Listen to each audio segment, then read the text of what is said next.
ماں سے بڑھ کر کے کوئی نام کیا ہوگا، اس نام کو ہم سے احترام کیا ہوگا۔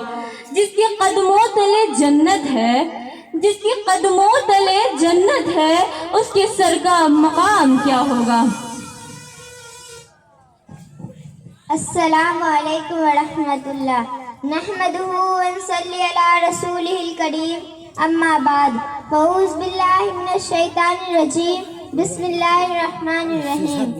تو نے جو مجھے ہاتھ پکڑ کر نہ چلایا ہوتا، تو نے جو مجھے ہاتھ پکڑ کر نہ چلایا ہوتا، میں کبھی پیڑ نہ بنتی نہ میرا سایہ ہوتا۔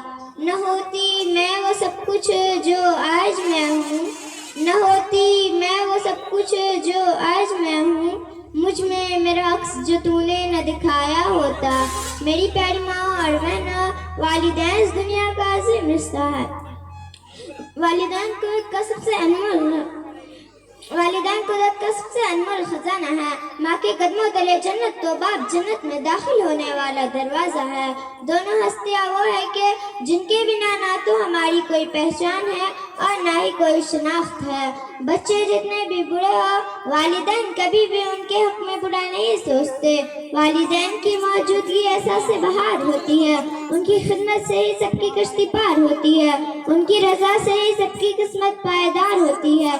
دن کی روشنی ہو یا رات کا اندھیرا، صبح کا اجالا ہو یا شام کی ساتیں، کوئی بھی موسم، کوئی بھی مزاج، کوئی بھی لمحہ دنیا میں ایسا نہیں ہے کہ جن میں والدین کی بے لوث محبت شامل نہ ہوتی ہے۔ ہمیں اپنے والدین کی ہر لحاظ سے قدر کرنی چاہیے۔ ہماری کوشش ہونی چاہیے کہ ہم اپنے والدین کی دعائیں لیں۔ مخالف وقت کو ہر بدگماں کو روک رکھا ہے، مخالف وقت کو ہر بدگماں کو روک رکھا ہے، ہر ایک حاسد کی زہریلی زباں کو روک رکھا ہے۔ اتر سکتی نہیں مجھ پر کسی باعث کوئی آفت، اتر سکتی نہیں مجھ پر کسی باعث کوئی آفت، میری ماں کی دعا نے آسمان روک رکھا ہے۔ میری پیاری ماں اور بہنوں، والدین اس دنیا کا عظیم رشتہ ہے، جن کو قریب پا کر ہم اپنے آپ کو تازہ دم محسوس کرتے ہیں۔ ماں ہو یا باپ، ان کی ایک مسکراہٹ ہمارے لیے ایک نئی زندگی اور ایک نئی راحت کا سامان ہے۔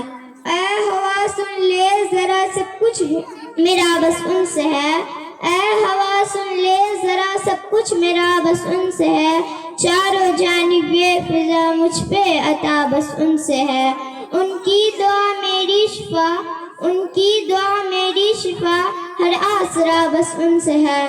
آخر میں صدق دل سے، خلوص نیت سے، سچے جذبوں سے دعا ہے کہ خالق کائنات میری والدین کا سایہ میرے سر پر قائم رکھے۔ جن کی والدین اس دنیا فانی سے کوچ کر چکی ہو، ان کا نصیب جنت الفردوس کے اعلیٰ مقام میں عطا فرمائے۔ آمین۔ وما علینا الا البلاغ۔